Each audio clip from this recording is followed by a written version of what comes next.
this CBS Fall.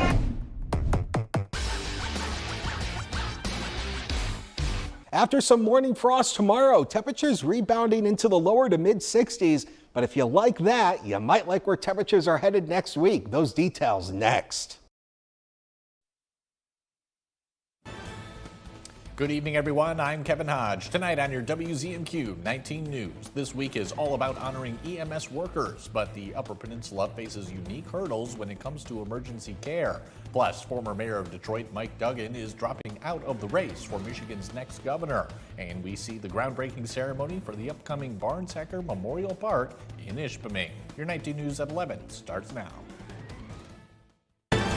Live from the UP, this is WZMQ 19 News at 11.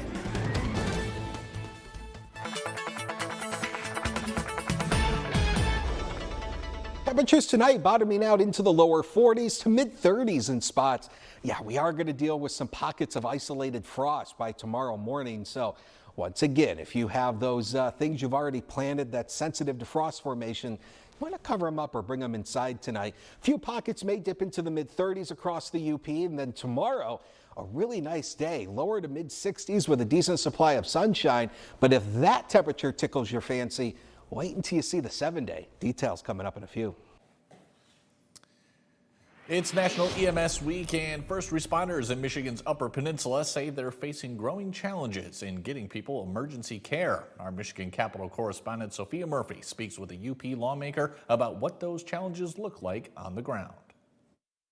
For many people in the Upper Peninsula, the nearest hospital could be hours away. And for paramedics responding to life-threatening emergencies, that distance can make all the difference. It's challenging. Healthcare in the UP is challenging. It's a healthcare desert. We have a healthcare desert. It's just getting worse. State Representative Dave Preston says EMS crews across the UP are dealing with long transport times, limited access to trauma care, and continued staffing shortages. Preston, who still holds his paramedic license, says many communities are losing access to critical healthcare services altogether. We continue to lose critical care access points. We continue to only have one level 2 trauma center, no level 1s. Closest level 1s are really downstate Michigan and Milwaukee, Madison. Preston recently introduced legislation that would allow ambulances to operate at different levels of care depending on who is operating the rig. He says the change could help smaller EMS agencies better serve rural communities where resources are limited. But he says even advanced care has limits when patients are far away from a hospital. Now you translate that over to Ontonagon, where they lost their hospital. If you have a witnessed heart attack out in Ontonagon, your ability to get to the hospital and survive is almost not there. Preston says improving healthcare access in the UP will require more than just EMS policy changes. He says attracting healthcare workers, investing in infrastructure, and growing the region's economy will all play a role in keeping rural communities connected to care. For Michigan's capital, Sophia Murphy, WZMQ 19 News. Former Detroit Mayor Mike Duggan has ended his independent campaign for Michigan's next governor, reshaping the 2026 race just months before the August primary. Duggan says growing Democratic momentum, rising gas prices, and the political fallout from President Trump's war in Iran narrowed his path to victory. The moderate Democrat turned independent launched his campaign last year, promising to move beyond what he called toxic party politics. Though he says he no longer saw a path to victory, he noted his campaign revealed something about voters in Michigan. Michigan voters are so angry at the two parties, they want to see change. They want to see problems solved instead of the toxic fighting. And I am very hopeful that you will see Republican and Democratic candidates this fall embrace that. There are now just over 2 months until the August 4th primary. Visit Keweenaw Regional Partners are in the Houghton area this weekend to discuss the enhancement of destination stewardship around the state. WZMQ's Andrew Hands has the details. Towards the weekend, Visit Keweenaw's inaugural Michigan Sustainable Tourism Summit has welcomed around 20 state and nationwide organizations to Michigan Tech's campus, focusing on how they manage under tight resources and high foot traffic, all while protecting their natural environments. Matt Schneider is a senior manager of partnerships with the Leave No Trace Outdoor Ethics Program. who came up from North Carolina this weekend. He says while each region involved is unique, similar struggles pop up all across the sustainability and tourism industries, creating a solid base to hold this particular summit. This gives people an opportunity to come together and to hear what has worked, to share common struggles, and to align around kind of a consistent message and strategic framework where everyone has their own role to play. The summit has also brought an agency from New Mexico on board this weekend. Visit Keweenaw Executive Director Brad Barnett says this opportunity makes for a special way to share the UP, next to providing a learning experience from an outside perspective. Very similar community, far away, but same size population, struggling and doing some of the same stuff that we're doing up here. And so we get to learn from each other and talk about those best practices and bring some stuff home too. On Friday afternoon, the summit will break out into a few mining and biking tours to show off more of the Keweenaw. Barnett says so far the received feedback has a promising look for the future of the event. This came together really quickly. This was just a thought and an idea that myself and Will Cronin from MSU Extension had, and said maybe we can do something like that here in Houghton. Let's give it a try and see how it goes. And we're having partners reach out from across the region saying, you know what, next time we want to be involved. So that gives us a sense that there's a demand for this type of information, this type of networking, and there's only bigger and better things to come. The summit will continue through Saturday. In Houghton, Andrew Hands, WZMQ 19 News. A groundbreaking took place today at the future home of the Barnes-Hecker Memorial Park. It marks the site of Michigan's deadliest industrial accident. Our own John Truitt reports. 100 years ago, this unassuming path led to a bustling iron ore mine, where hundreds of men worked each day. On November 3rd, 1926, 51 men died here in the Barnes-Hecker mine when a deluge of mud and water flooded the shaft. Only one man was able to make it out of the mine and tell the story of the disaster. It was the worst mining accident in Michigan history. The surface went down into the mine. There was tree stumps, there was logs, there was rocks flying all over coming down the shaft, and it filled up in a little over 15 minutes. 100 years later, ground is being broken on this site, soon to be a place of quiet contemplation, of remembrance, and a monument to the families that made their living digging iron from the ground. Understand how much miners have given in this country and what the cost of mining can be at some times. This site will soon be the Barnes-Hecker Memorial Park, an Ely Township project that was years in the making. We've put so much effort into this, and there's so many people been wanting this to happen for so long, and to make this progress and know we're right on the brink of creating something great here. Annie Tippett lost her grandfather in the tragic mine disaster. His older brother William, his body was recovered. My grandpa is still down there. It was her grandfather's first day on the job. He reported to work November 3rd, 1926 at 7:30 in the morning. In 4 hours he was killed. Work on the park is expected to begin soon, with a target opening date of the 100th anniversary of the disaster in November. In Ely Township, John Truitt, WZMQ 19 News.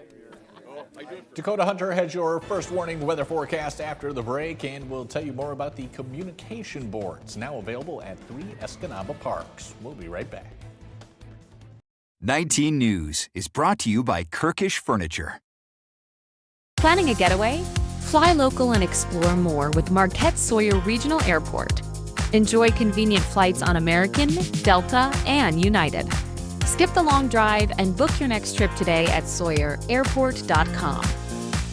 Closed captioning sponsored by Range Bank of Upper Michigan. Houghton's the spot where we get all 4 seasons, the snow, the shine, everything in between. So the shoes are everything. What you have is going to help you perform better, perform longer, stay injury-free longer. Whether you're a runner, walker, or you're just looking for a shoe to get yourself through the day, we'll take a extensive approach to finding the shoe that's right for you. Whatever surface that you're going to be on, we've got you covered.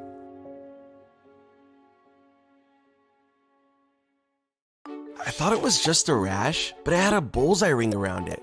My doctor said it was a tick bite. Luckily, we caught it early.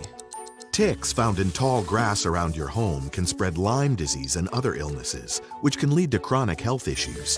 The CDC estimates nearly 500,000 people across the country are diagnosed with Lyme disease each year.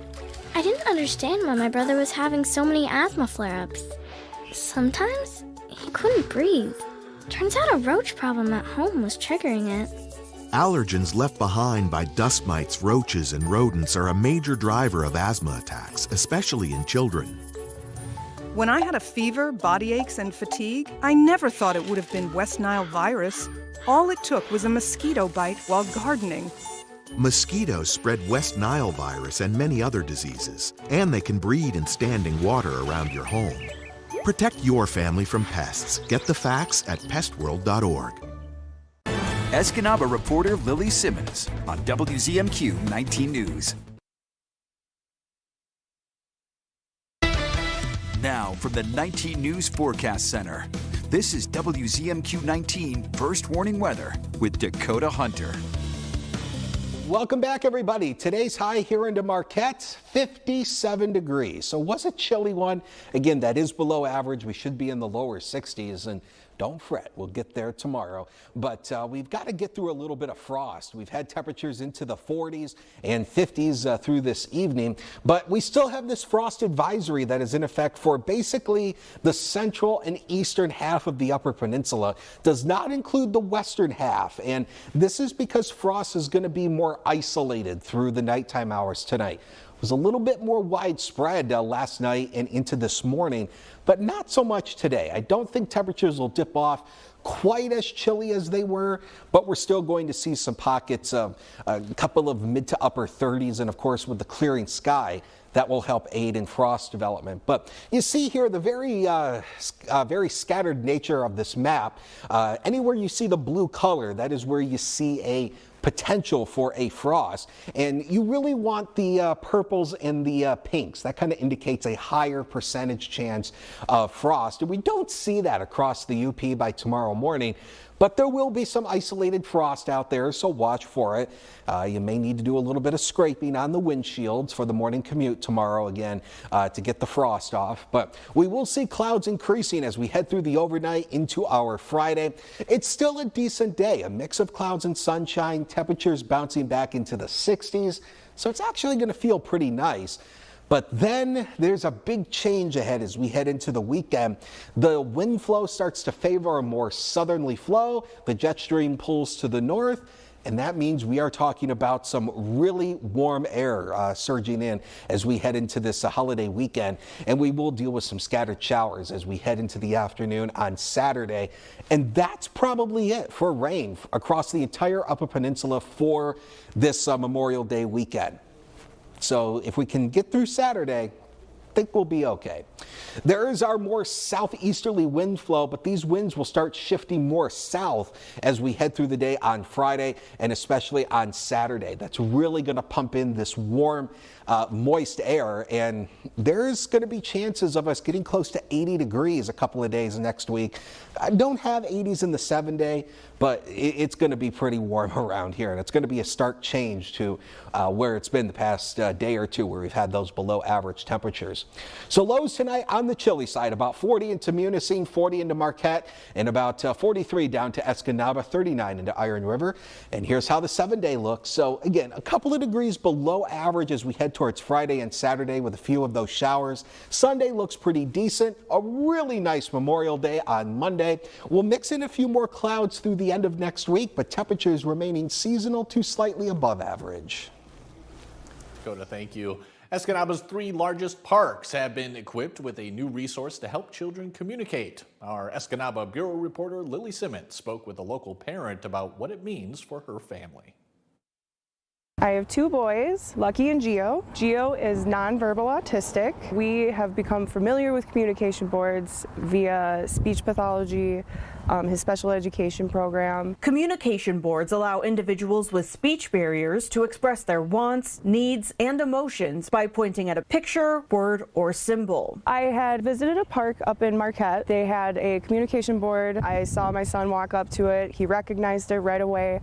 And my immediate thought was, how wonderful would it be to have these in Escanaba? Escanaba mom Beth Ann Shield took the idea of installing a similar board at Royce Park to the Department of Public Works. This spring, the department exceeded her expectations by placing boards not only at Royce, but also at Harbor Hideout and Rose Park. We thought it'd be a good idea to take it to a whole new level and put an emphasis on the signs to make sure they're not just passed over in the playground and that they're easy to spot out when the kids come to the playground to enjoy them. Anytime you can see something that makes our community more inclusive, it's a beautiful thing. And Shield says there's no telling just how many people will benefit from the communication boards. Sometimes kids need an indicator that they need to use the bathroom. Some people just might not even speak fluent English, and even having familiar images is so beneficial for them. And I love that children that are neurotypical, that aren't familiar with communication boards, can see them here, so then if they're ever presented with one in a conversation, they might actually have the background knowledge to use it. We want to be able to cater to children of all needs, to encourage them to come out to the playgrounds and encourage them to enjoy everything that our community has to offer. The boards may seem like a small change to the overall look of the parks, but for families like Shields, they make a big difference. We've seen the struggles and the emotions and the roller coasters that come with not being able to communicate with your peers or adults. To have a tool so readily accessible almost brings me to tears, because that just means there's more opportunities for him to make friends or just get over those hurdles that would have been a challenge because he couldn't communicate. I'm so grateful. Reporting in Escanaba, Lily Simmons, WZMQ 19 News. 45 million Americans are expected to travel between today and Monday for a very busy Memorial Day weekend. The TSA estimates more than 18 million people will pass through U.S. airports, but most people will drive to their destinations. Chris Van Cleve has more.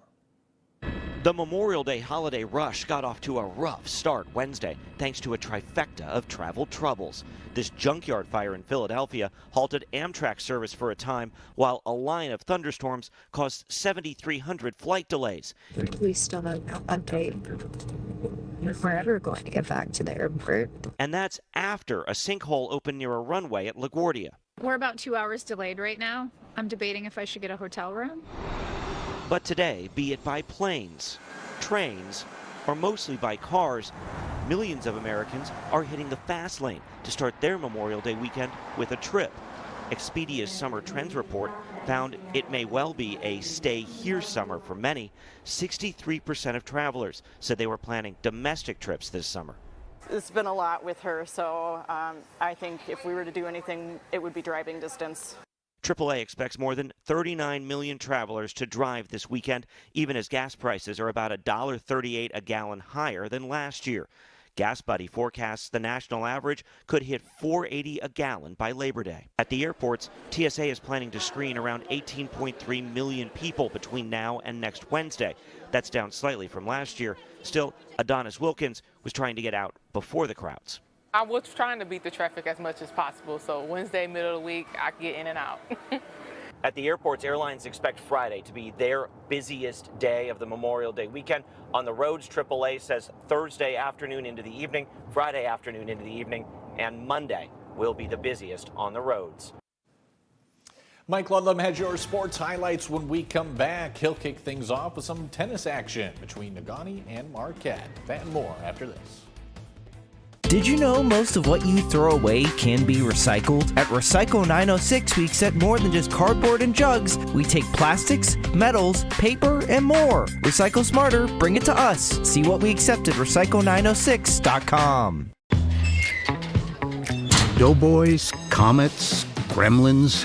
Every public school in Michigan is proud to be known for something. The Michigan Lottery is proud to be known for something too: education. 100% of lottery profits go to support Michigan public schools. With your help, the lottery provided over $1 billion to the State School Aid Fund for the 7th straight year. So whatever hometown school you're from, the Michigan Lottery is rooting for all of them. Michigan Lottery, for fun, for schools. Here I am, field trip chaperone. Before helping prevent migraine with Qulipta, it was hard keeping plans.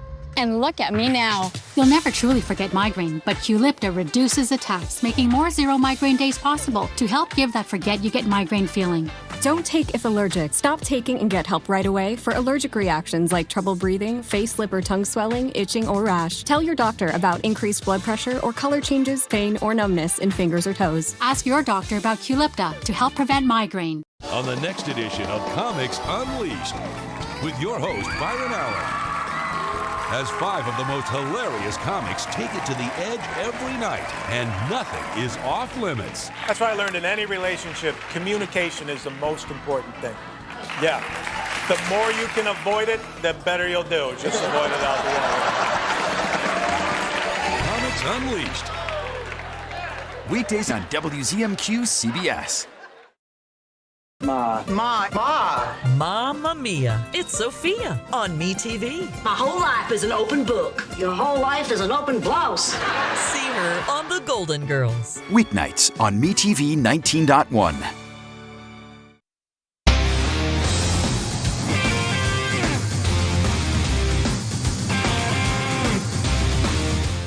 Good evening, everyone. The Upper Peninsula Division I boys tennis finals are next Wednesday at Westwood High School. It will be a battle between Kingsford, Marquette, and Negaunee for top honors.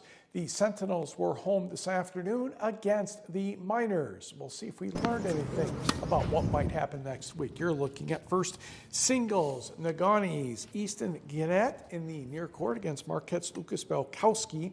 Gannett is going to approach the net, and Belkowski gets one shot in, but the second backhand did not clear the net.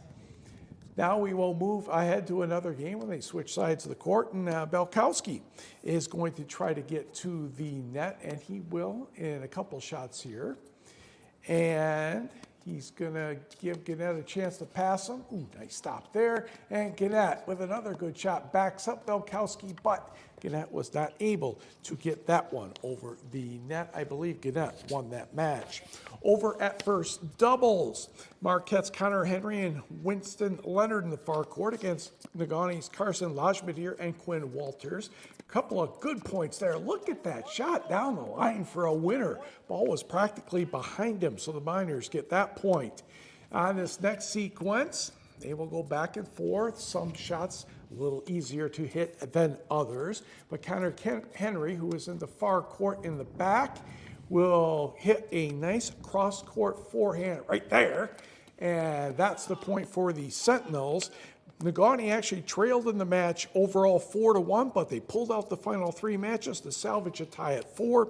Also in boys tennis, Kingsford defeated Gladstone 7-1. Let's go to softball, where the Flivers were in Marquette taking on the Sentinels this afternoon. And Marquette would get right to work in the bottom of the first inning. Ava DeWitt smashing a double into the gap. That's good for a run and a 1-0 Sentinels lead. Marquette extended its lead in the bottom of the second after a blooper into left field by Ava Hanford. That resulted in an errant throw coming up right here. And the next thing you know, sliding into third safely, ball gets away. And I think we can credit Hanford with a Little League inside the park run and a 2-0 advantage for Marquette. Kingsford would get going. Carly Trevelyan puts one in play to get runner home, and the Flivers would take a 3-2 lead, but Marquette's bats kept on going. Despite 6 errors in the field and 8 unanswered runs, the Sentinels made the deficit too large to overcome, winning the first game of the doubleheader by the score of 10-6. They won the second game as well, 5-1.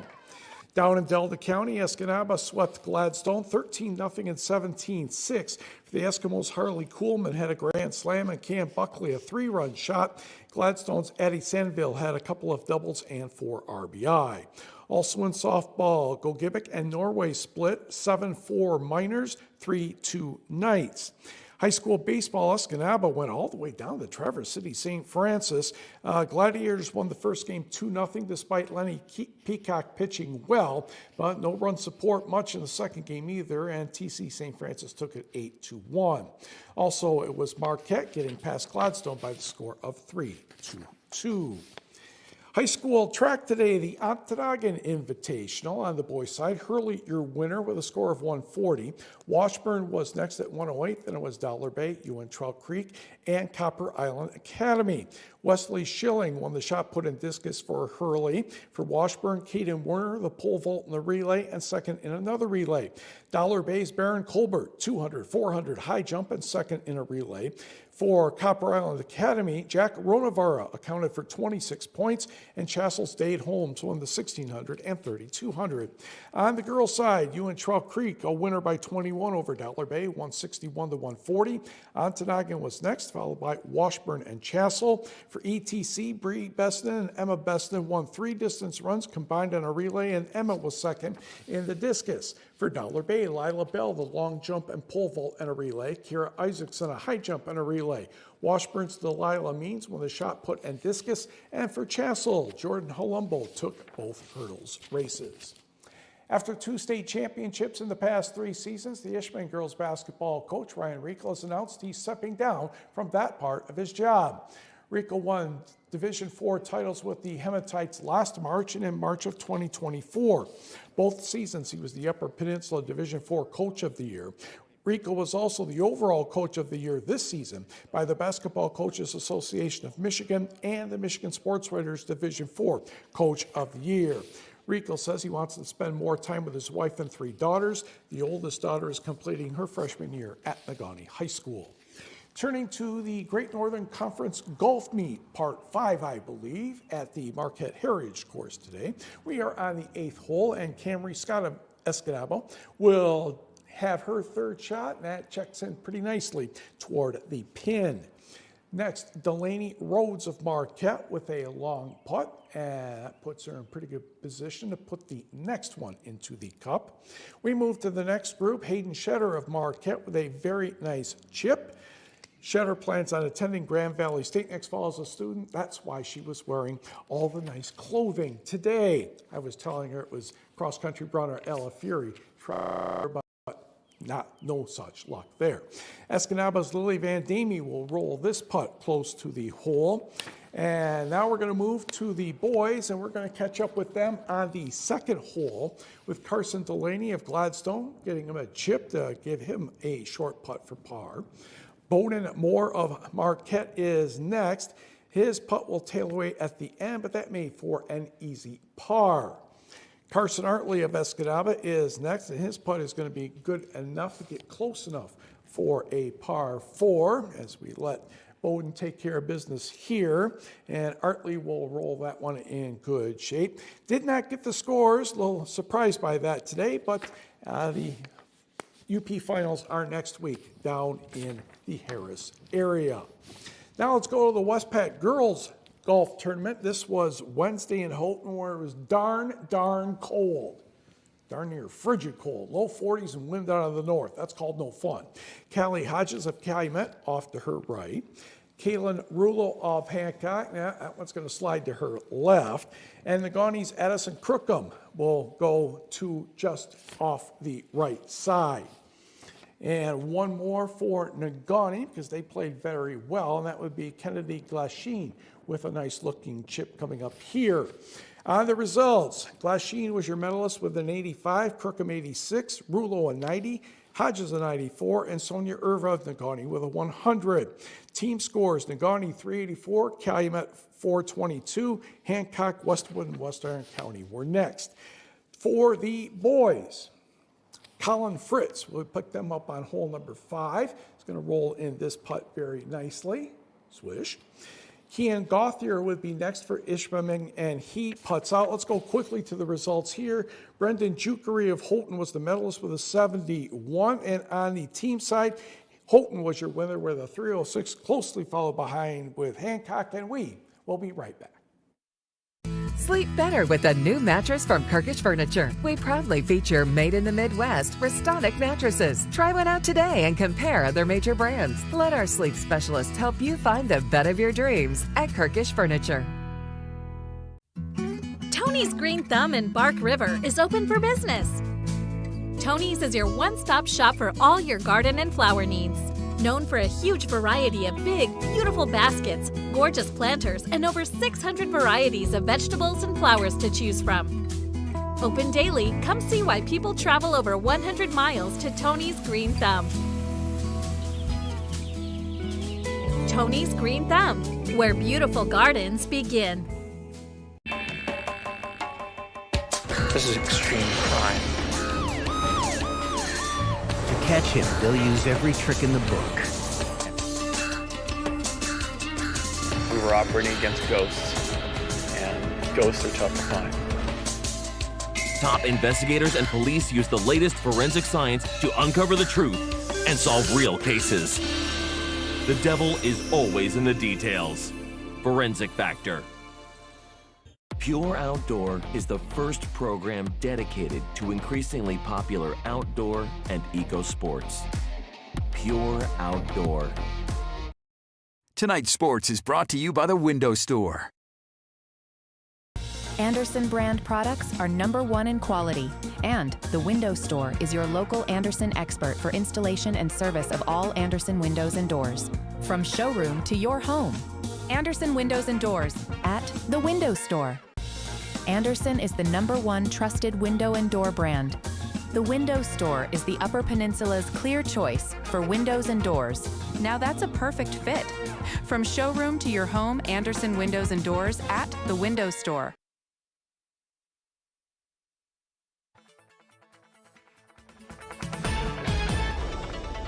Rain chances over the next 24 hours? Minimal. I mean, we are going to stay dry through tomorrow, but we will see those rain chances gradually start increasing as we head into Friday night and especially into the afternoon on Saturday. I would say from about 2 till about 7 o'clock on Saturday afternoon would be our better chance for seeing a few showers. So it's going to be the wettest day over this Memorial Day weekend, but after Saturday, we're in some pretty easy weather here. 62 for a high into Marquette tomorrow. You get down here across the southern UP, some spots could be close to 70, especially towards Iron River. Could probably tack on another 1 or 2 degrees on top of that, and same for Iron Mountain at about 65. But we are still expecting that big warm up we talked about earlier to kind of infiltrate us as we head into the later part of this week. And you see it here, a couple of degrees below average tomorrow, Saturday, more seasonal Sunday, and then look at the 70s as we head towards Monday, Tuesday, as we stay seasonal through the week. Dakota, thanks again. And Mike, any last minute announcements for us? Unfortunately, a sad announcement from NASCAR two-time Cup champion Kyle Busch today died of a serious illness at the age of 41. The Tigers lost once again to Cleveland 3-1. Good news for the Detroit Lions, signing linebacker Jack Campbell through an extension that will put him through the 2030 season. In the NBA tonight, the Knicks take a 2-0 lead over Cleveland, winning 109-93. And Montreal with a good start in the Eastern Conference Final in the NHL playoffs. They defeated Carolina by the score of 6-2. Mike, thank you very much. Thank you all for watching. We'll catch you back here tomorrow at 6/5 Central.